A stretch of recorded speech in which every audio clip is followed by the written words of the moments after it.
트럼프 취임 3일 전입니다. 업비트가 근데 영업정지 통보를 받았는데 이게 코인 폭등을 예견한 걸까?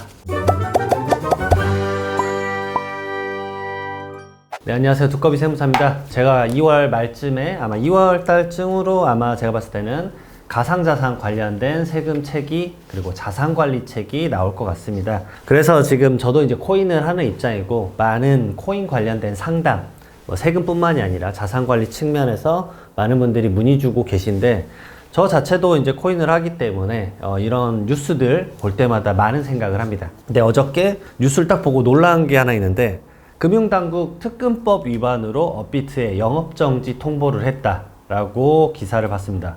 그래서 순간 깜짝 놀랐습니다. 저도 업비트를 쓰고 있기 때문에 제가 업비트에 넣어놓은 돈이 꽤 되기 때문에 이러면 내 돈이 묶이는 것 아닌가 라는 생각이 덜컥 들 수 있죠. 그래서 엄청나게 이제 놀랐는데 자세하게 기사를 보니까 뭐 그 정도까지는 아닌 것 같다 라고 해서 생각은 들지만 이걸 곰곰이 생각을 해봤어요. 이게 어떤 영향을 미칠 것인가 라는 생각을 한편 해봤습니다. 그래서 사실 정보를 좀 말씀드리기 위해서 좀 우선은 영상을 찍어보는데 우선 업비트가 국내 시장 점유율 몇 프로라고 생각하십니까 여러분들? 거의 80%까지 올라갔다 지금 거의 78% 정도 이 정도 됩니다. 엄청나죠 정말.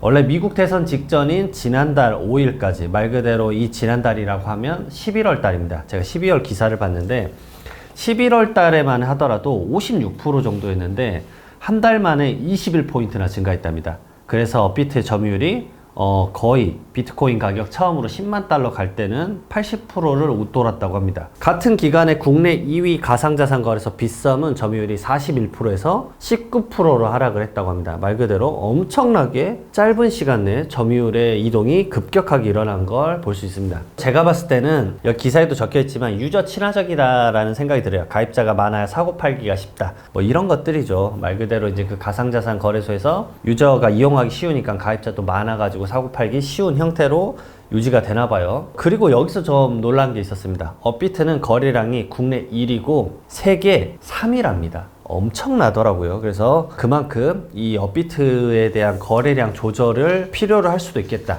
특히나 약간 코인에게 우호적인 트럼프가 취임하기 3일 전이니까요. 그래서 지난 9일에 업비트에게 이 특근법 위반했다. 그래서 제재에 대해서 사전 통보했고, 그 다음에 제재 수위가 3개월간 신규 고객의 암호화폐 전송 등 제한을 하고 과태료도 먹이겠다라는 거죠. 그래서 업비트는 20일까지, 취임식 날까지죠. FIU에 해명을 할 수 있습니다. 오히려 이런 기사를 보면서 신규 유저들이 업비트에 빨리 가입을 해야 되겠구나 라고 생각이 드는 분들도 분명 있을 것 같아요. FIU는 21일에 최종 제재 수위를 확정한다고 합니다. 근데 제가 봤을 때 FIU는 자기 할 일들, 금융정보분석원 대단하신 분들 많은데 정말 본인들의 일을 한 겁니다. 이 기사만 보면은 국가가 말 그대로 업비트 지금 때리려고 하는구나 라고 생각 들지만 이거 진행을 시작한 게 지난해 8월, 24년 8월 말부터 업비트가 이 사업자 면허 갱신 신고 관련하면서 이제 현장 검사를 했는데 많은 것들이 미비했어요.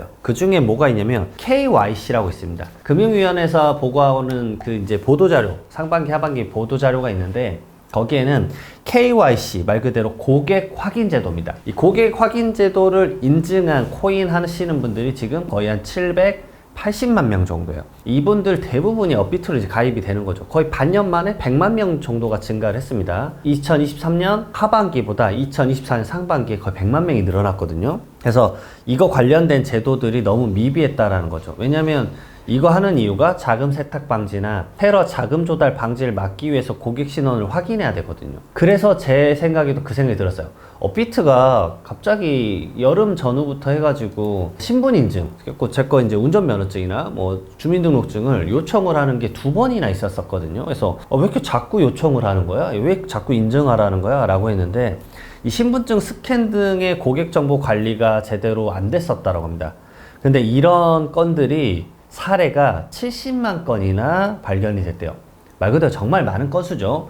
왜냐면 우리나라 KYC 말 그대로 고객 확인제도 받은 게 780만 명 정도인데 그 중에서 70만 건을 발견했으니까 정말 많은 비율이 아닐 수가 없습니다. 제가 봤을 때는 그래서 업비트가 영업정지도 정말 당할 수도 있겠구나. 그리고 한편으로는 그게 약간 전 세계적으로나 아니면 우리나라에서 코인이 광풍이니까 그러니까 코인 폭등이 예견될 수 있으니 그걸 좀 조절하기 위해서 말 그대로 이제 신규 회원이 3개월간 정지될 수도 있겠구나 라는 생각이 듭니다. 그래서 최근에 빗썸에서 그 신규 가입하면 어느 정도 뭐 이벤트를 한다라는 것들이 왜 그랬나 생각했더니 이해가 좀 가는 바도 좀 있습니다.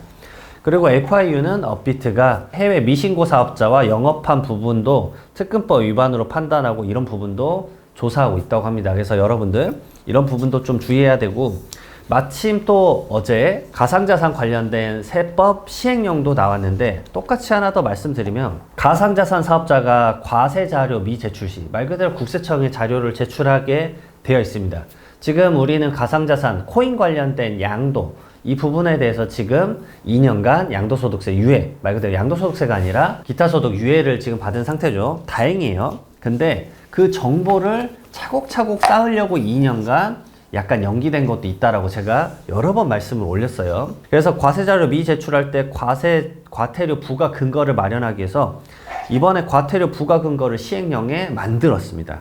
말 그대로 수익 금액별로 500만 원에서 2천만 원까지. 사실 큰 금액은 아닐 겁니다. 직전 과세년도 수익 금액이 1,000억 원을 초과하면 과태료를 2천만 원 매기겠다고 했습니다. 사실 금액이 유의미하거나 엄청 크진 않아요. 제가 봤을 때 이번에 방금 업무 영업정지 받으면서 나오는 과태료도 지금 1억 원 정도라고 하는데, 사실 업비트 입장에서는 1억 원은 우스운 돈 아닐까요? 뭐 1초 만에 버는 돈일 수도 있겠다라는 생각이 드는데 영업정지가 오히려 더 타격이 크겠죠. 이런 이제 과태료 기준이 어쨌든 만들고 있다라는 것들 여러분들도 참고하셔야 됩니다. 여러분들은 이제 가상자산이 2년간 미뤄졌으니까 별로 신경 쓸 거 없다라고 하지만, 이런 세법 개정안을 보면서 제가 느끼는 건 뭐냐면, 그다음에 금융 관련된 법들, 가상자산 사업자 관련된 법들 볼 때마다 느끼는 게 뭐냐면 차곡차곡 준비를 하고 있습니다.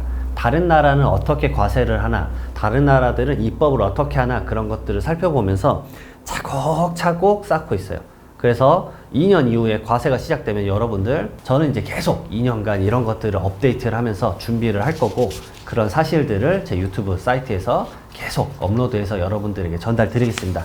여러분들은 코인 거래 편하게 하시고 제 뉴스만 한 번씩 보시면서 아, 이런 것도 생겼구나 라고 좀 느끼시면 어떨까라는 생각이 듭니다. 조금이라도 우리 미리미리 공부하는 예방적 절세 항상 가지시길 바라고요. 영상 도움 되셨으면 구독과 좋아요 부탁드리도록 하겠습니다. 감사합니다.